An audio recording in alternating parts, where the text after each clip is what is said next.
A young boy fatally stabbed in his own bed in New Mexico managed to reveal the identity of his killer to investigators with his dying breath. What did he tell investigators? Tragically, Bruce Johnson Jr., 11 years of age, told investigators that he was stabbed to death by his own mother. 11 years of age, in bed, in his father's home. His father separated from the mother, her name Mary Johnson. Why did they separate? Well, because she's batty. She's mad as a fucking hatter. She's a psychopath. She's clearly got mental health issues. The father realized that and they separated, but the mother professed that she really wanted to spend time with her son, 11-year-old Bruce Johnson Jr. She harassed the ex-husband, Bruce's father, to let her spend some time with Bruce prior to their divorce being finalized. So, in a moment of weakness, the father, Bruce Sr., complied. Okay, you mad, crazy bitch, you can spend some time in the family home and then the divorce will go through. We don't want to have anything to do with you anymore. That evening, Bruce's father woke up to his son's screams. He ran to his boy's bedroom and found Bruce Jr. wounded, stabbed. Bruce's father ran to the phone to call 911. On the way running to the phone, he sees his estranged wife, Mary Johnson, unconscious in another room with a self-inflicted stab wound to the chest, or rather stab wounds. She had stabbed herself, she was bleeding profusely. There's the father, woke up to the screams of his son, runs to call emergency medical services, and he sees his estranged wife also bleeding to death. Emergency services did arrive. They arrived at 1 a.m. They rushed both the son and the crazy lunatic psychopathic mother to hospital. Tragically, the 11-year-old boy Bruce Jr. was pronounced dead at 4:19 a.m. The mother survived. Oh, isn't that wonderful? I'm being sarcastic. The scumbag banshee mother who stabbed her son to death survived. She was stabilized. She was moved to another hospital where an arrest warrant for first-degree murder was issued. So she's going to face justice. We know she's guilty because Bruce Jr. was conscious when he arrived at hospital. He spoke with investigators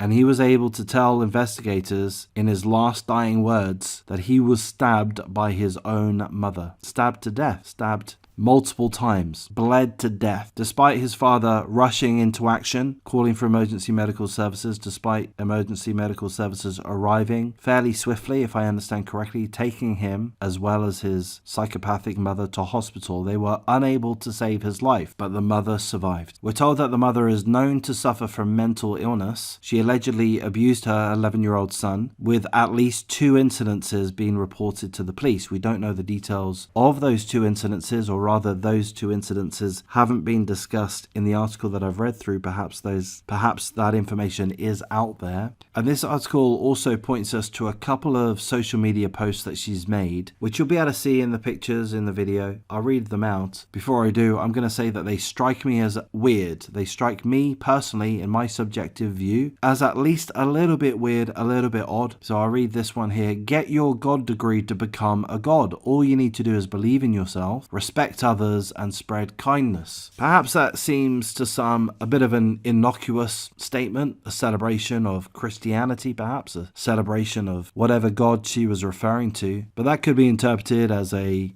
well-meaning celebration of kindness, and I find that a little weird. You know, going on social media or elsewhere, just trying to present yourself as being an overly kind person. Oh, I just love kindness. Aren't I a great person? I love kindness, and all you got to do is believe in yourself and be respectful to others. This is someone who abused her son. This is someone who stabbed her son to death. Extremely hollow words, and my guess is that those around her were able to recognize that she's full of shit. Here's another social media post that she made. My son and I discovered that he can hear every fucking thing that I'm thinking. I don't like this, God. My son does not need to be listening to me talking to you. Any other mother have this problem, or do I fall into that 2% category again? This is why I don't want kids. They don't give me any freedom. I'm heard writing, thinking, reading, sleeping. Who wants to be a mother, God? So that really is the ranting of a schizophrenic, I would say. I'm not a psychologist, of course. I'm not able to diagnose her, but in a layman casual sense, that's the ranting of a schizophrenic, somebody with severe delusions. Unless this was some kind of joke, and it doesn't seem to have been, she's stating that she believes that her son can hear her thoughts. She was delusional, and also she seemed to have targeted her son. You know, her son was a wrongdoer in her mind, her warped mind. So what can we take from that? Could something more have been done? Perhaps so. I'm not going to pretend that I'm an expert in the mental health system in the United States or anywhere else. I would hope that